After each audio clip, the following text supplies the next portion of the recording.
Attention, please. Eastern Airlines Flight 19, now ready for departure. Welcome aboard the Walt Disney World Express monorail. Now, ladies and gentlemen, we're entering the vacation kingdom of the world. There's enough land here to hold all the ideas and plans we could possibly imagine.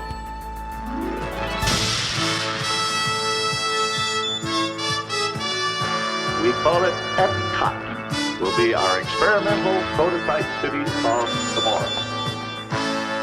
Welcome to another episode of the Retro Disney World Podcast, taking you back to the vacation kingdom of the world, the way it was, and the way it is in your memories.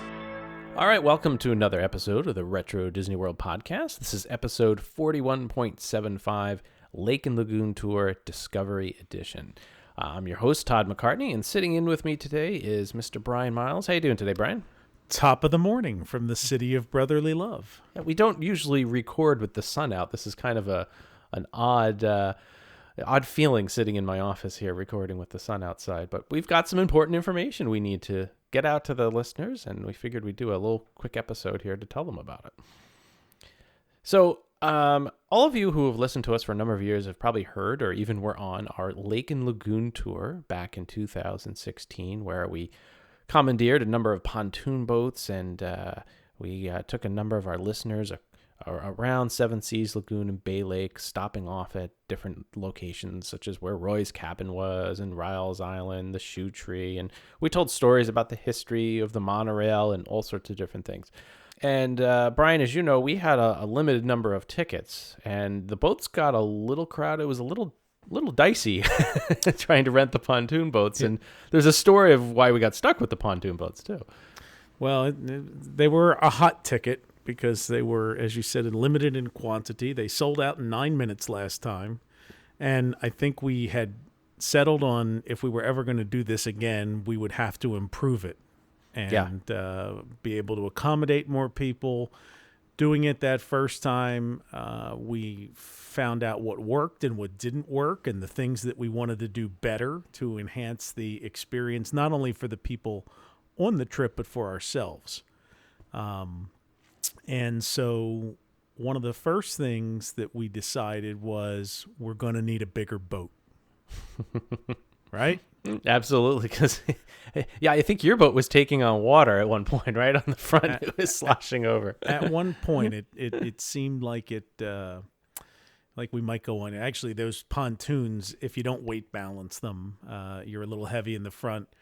I remember on the first run that we did, my friend Lauren from New Jersey was in the front, and the water just started cascading over her. Fortunately, she was wearing flip-flops, and she was very chill about the whole thing. But she lifted her feet up, and we balanced the boat a little better, and then we got underway. And all was well. Safe, proud to say that we lost no passengers on any of those trips. That's right.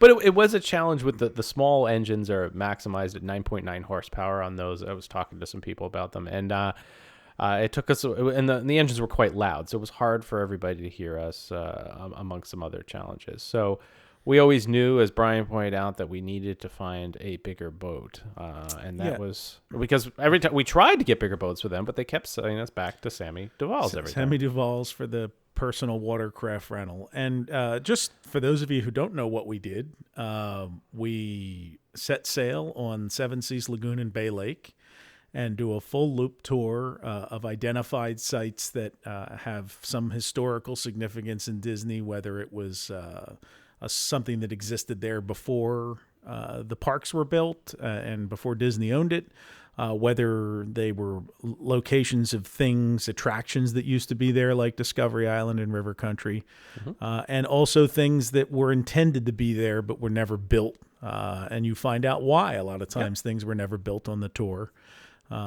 So it is a neat experience. You get an hour of Disney history wrapped up in a nice little pleasant cruise around the waters of Bay Lake and Seven Seas Lagoon. Yeah, and we point out some historical aspects as well, and where certain things were taped on Disney specials, and we could show you even where our friends Pablo Cruz were on the shores of Discovery Island. So there's a lot of great stuff. It's a lot of fun, and I think, Brian, one of the challenges, as we talked about, with such a small boat, we wanted to have a bigger group. So maybe we should tell the story of how did we finally land a bigger boat, right?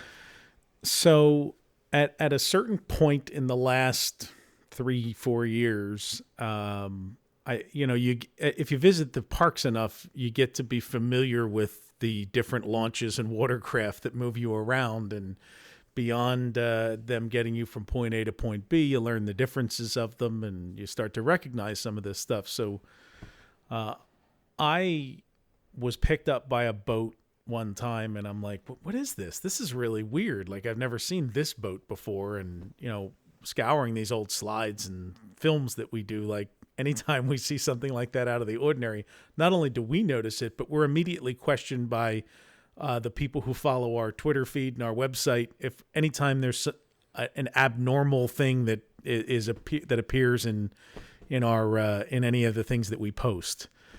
So some time ago on Twitter or Facebook somewhere, it was discovered that one of the boats that they use infrequently on Bay Lake and Seven Seas Lagoon for resort launches and to move people from the parks is the former Animal Kingdom Discovery River Cruise boats. And what that was an attraction when Animal Kingdom opened, that you boarded the boat after waiting in a very long line, and it took you up and down a river to see not much of anything.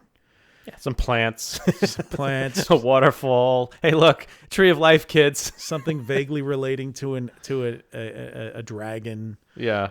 All of which, like, today I think people would be like, we wish that boat ride was still there, because you want to get to see the park from different angles, and just like the Swan boats, those boat rides are cool. But anyway, that ride only lasted a few years.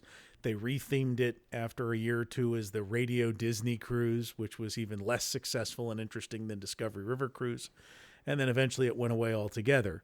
Well, at some point after that, the watercraft from that ride were taken over to the docks behind the Contemporary, the boneyard back there, and the marina where they store the resort launches. And they cleaned them up, and they use them for that. So I had said to you at some point, I know they have those boats, and that's what we really need, because those things are wired specifically for what we want to do, to have a narrator and right. take people around and take a large group around. So lo and behold, try as we might, every person we talked to in Disney that was event planning or marinas or anything was like, they kept sending us back to Sammy Duvall's 2 years ago, which is why we ended up in pontoon boats. And the story takes an interesting turn when Todd and his family were down there last spring for a family vacation. That's right. So we're coming out of the Magic Kingdom, and this is around 10 o'clock at night, 10:30. Happily Ever After was done, and they were doing the projections up on the castle, that second show. And we come out, and we're waiting for the launch to take us back to the Grand Floridian, because the monorail lines were packed. And we're sitting there, and we look over, and I'm standing there, and like, that's bigger than a launch coming, and I don't know what that is. And lo and behold, what does pull up is one of the Animal Kingdom Discovery River Cruise boats. Just pulls right up, and they start taking on 50, 60, 70 people and start packing them on. I'm like, why don't they do this every night? This is great, because as many of you know, the pontoon, or I'm sorry, the resort launches are actually pretty small. They don't take, they take maybe 25 people maximum, even. I think a little more than that, but maybe a few more. But the way that these other boats are spread out, it's conducive to moving 60 to 70 people in and out really quickly. I'm sitting on this, and my wife says, "Isn't this the boat that you guys wanted? Isn't this what you wanted for the original tour?" I'm like, "Yes, I need to talk to the captain." So we pull in, and I start talking with the captain and getting some information, and come to find out, I get the type of the boat, the name of the boat, who in transportation I need to speak to. So the great news is that we use that information. We made a lot of different phone calls, and we are happy to announce that on the Lake and Lagoon Tour Discovery Edition, we have been able to rent, along with Pilot, one of these Animal Kingdom Discovery River Cruise boats to take you and any of your guests around Bay Lake and Seven Seas Lagoon as we start the second version of this tour. So it's very exciting because you get to ride an old attraction boat. Absolutely. You'll never get a chance to do that anywhere else on the property. So this is a cool opportunity.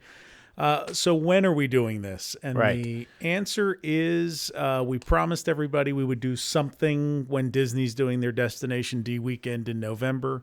So this coming November, the weekend before Thanksgiving, Saturday, November 17th, we'll be running the Lake and Lagoon Tour Discovery Edition, our second run at this. It's going to be enhanced in every possible way, not only with the boat and the narration. There might be a little music interludes that are added here this time.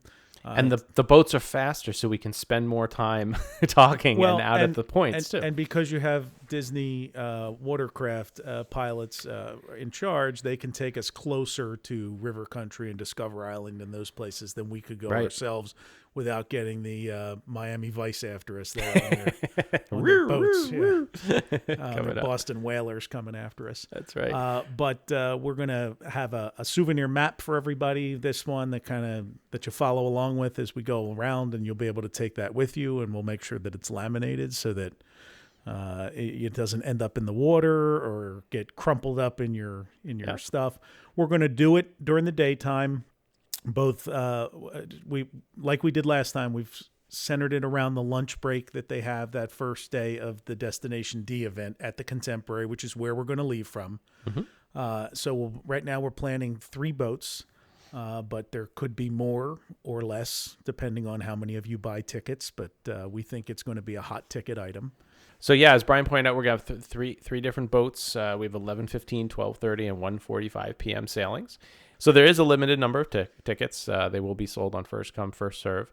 And there's also we're going to give you a little gift at the end. So we always try to do something special in all of our events. So our gift will be cool, but I can guarantee it won't be as cool as our Epcot fountain last year. Right. That was certainly something special to do, and that was it. But you only turn 35 once. So that's right. But we have other big events coming up where we might be able to top that. So ready when you are, CB. Well done. So we hope that you guys can come out and join us. I really enjoyed it last time. One of the other things, too, is that we're not going to fill the boats to capacity. And that's so that all of you can move around, take photos, and really get an idea of what you're looking at and not have to climb over people every 5 seconds. The neat thing about the Discovery River Cruise boats is that they're designed to be able to be viewable. There's one main canopy, and there's a number of poles along the edge that keep that canopy up. But the sight lines are awesome. You can see everything from almost any seat. And as Brian pointed out, the built-in audio system and the PA and us not having to worry about driving, I think it's going to make for a fantastic tour. So I guess the next question is, Brian, we got to answer is when and how can they get tickets? I want mine now, Todd. Where can I will print yours out. Hold on. Let me get the printer going. I got the dot matrix. Let me fire it up. So how do you get your tickets? They will go on sale Saturday, August 11th, 2018 at 1 p.m. at RetroWDW.com.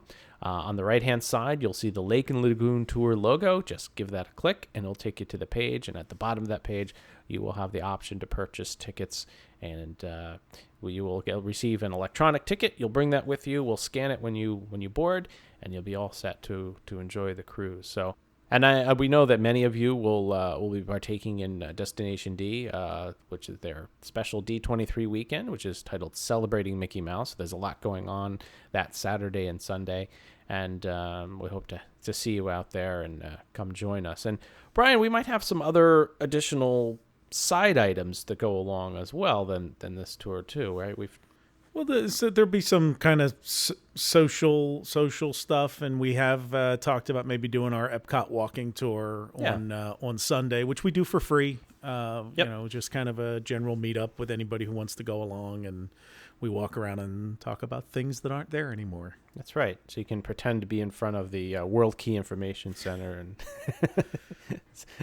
and amongst a bunch of other things. The last remaining design piece of Horizons is included in there, and a lot of cool stuff. A lot of stuff. Yeah. So we're hoping to see a lot of you out there.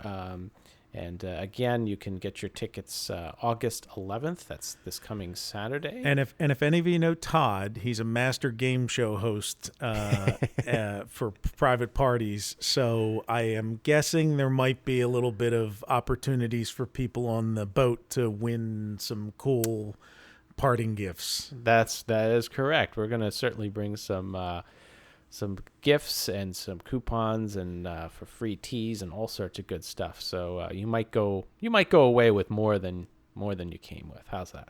And you can bring kids. We've recommended an age above, but really any well-behaved child is welcome. And the benefit of this boat is they don't have to wear a life jacket like they did on the pontoons. That's right. That's true. All life vests will be stowed underneath your bench in case of a water emergency. Absolutely.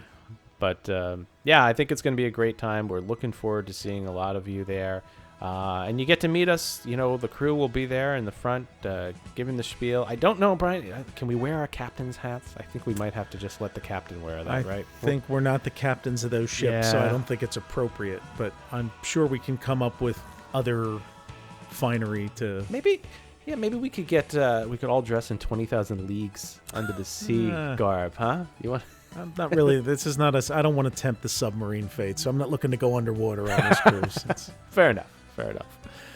All right. Well, we hope to see many of you out there again. Tickets go on sale Saturday, August 11, 2018 at RetroWDW.com. Just click the Lake and Lagoon Tour logo on the right-hand side, and we're really hoping to see everybody there. And with that, Brian, take us out. Follow Todd McCartney and RetroWDW on Twitter, Instagram, and Facebook at RetroWDW. For all things Retro Disney World, including exclusive merchandise, visit us on the web at RetroWDW.com. On Twitter, follow our web designer Jason Bartell of Deepwater Studios at JasonDWS, our announcer Andre Gardner at Andre Gardner, and follow our hosts Hal Bowers on Twitter and Instagram at GoAwayGreen, and on the web at kingdomofmemories.com. For JT Cougar on Twitter at LS1JT, on YouTube at Rubber City Motoring, and on the web at rubbercitymotoring.com. And you can find me on Twitter, Facebook, and Instagram at Brian P. Miles.